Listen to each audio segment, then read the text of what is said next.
I got into medical school, the one thing that I wasn't going to be was a surgeon. So I got to my third year of medical school, and that's when you start your rotations with patients. And my first rotation was general surgery at the VA in Madison.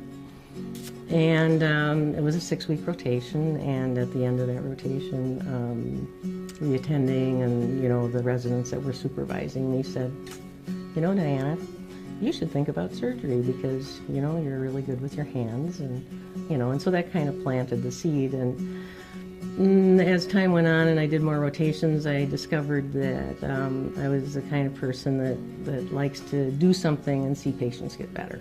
And that is certainly the case in the majority of the time for orthopedics.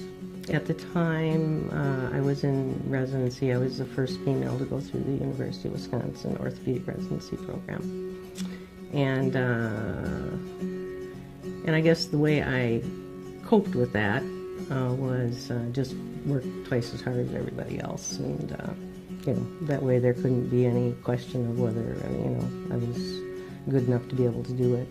I guess I enjoy working in this area where there are the small town values, and of course it's been nothing but a pleasure to work at the hospital because everybody that works at the hospital has the same goal in mind, and that's providing excellent care to the patients. Total knee replacements are my favorite operation, and I think part of that is because the patients are in so much pain and have so much limitation in function ahead of time. And then,